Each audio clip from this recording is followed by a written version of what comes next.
Hi, everyone, and thank you for watching this brief feedback video for Module 1, case study number 2. Let's go ahead and take a look. So you were to define what an employee handbook is and why it's important, define its purpose. I really wanted you to spend at least a full paragraph on discussing the importance of a handbook. So yeah, you can define it, that's easy to do, but why is it important? So it's important for a couple different reasons. Number one, clear expectations to the employees.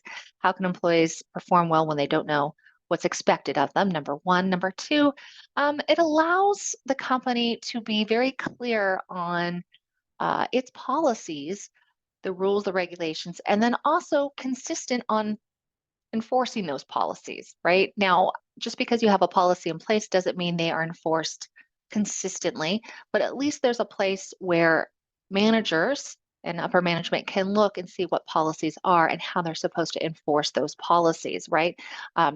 And it hopefully mitigates any sort of lawsuits going forward because if you have something clearly defined and you're treating everyone consistently, regardless of covered entity, um, it mitigates any lawsuits that might take place and it protects the company. And it also is helpful for the employee to know what's expected of them as well. So hopefully you were able to do that for me.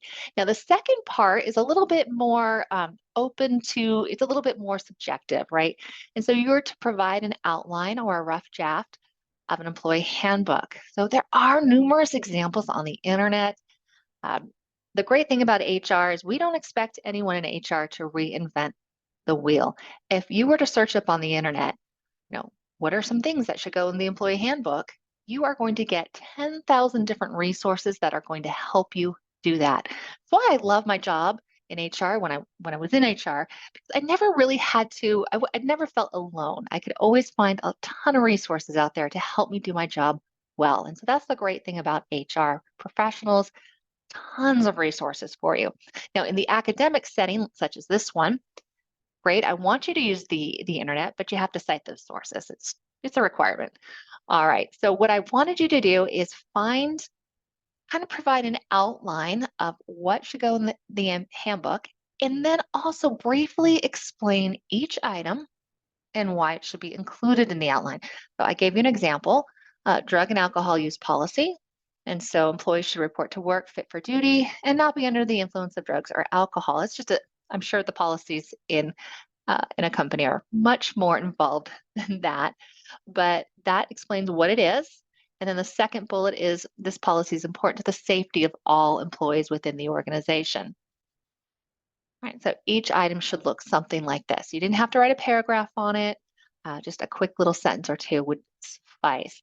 Now, if you are missing this information, so let's say you have an outline, but you don't have an explanation of what it is, number one, and number two, you don't have why it should be included, you're going to get some points taken off. So here is my example.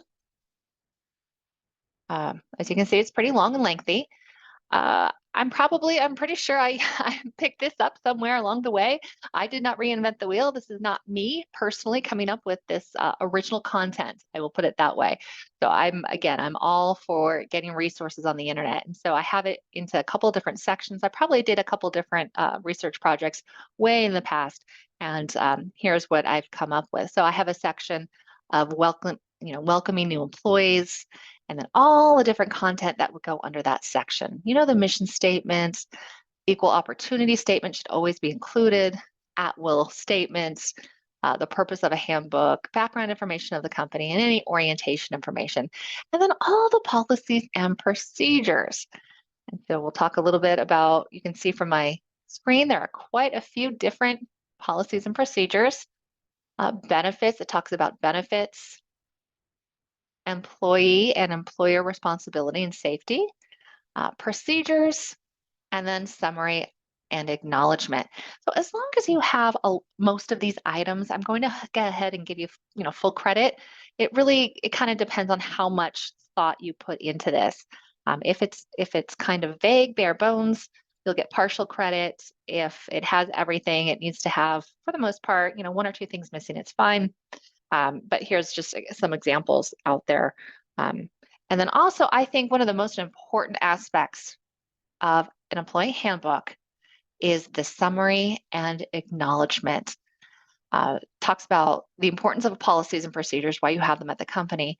But this thing called an acknowledgement of receipt. I remember I sat in a meeting, uh, gosh, I don't know how many years ago, where an employee absolutely refused to sign the handbook acknowledgement.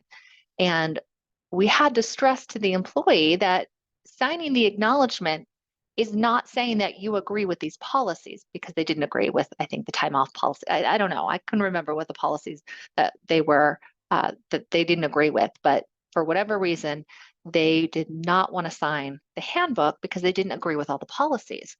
And at the end of the day, what we had to do was change the wording on the acknowledgement of receipt, stating that regardless, I don't know how we worded it, obviously very professionally, but basically saying, by you signing this, you're not acknowledging that you agree with the policies, you're acknowledging that you've received and read the policies. And so there's a big difference there. So if you're at a company where an employee questions the policies, they don't agree with it, if they refuse to sign the acknowledgement of receipt, uh, very simply, you could just change the verbiage to say the signature on here represents an acknowledgement of receiving the handbook, not necessarily agreeing with the policies set forth in the handbook.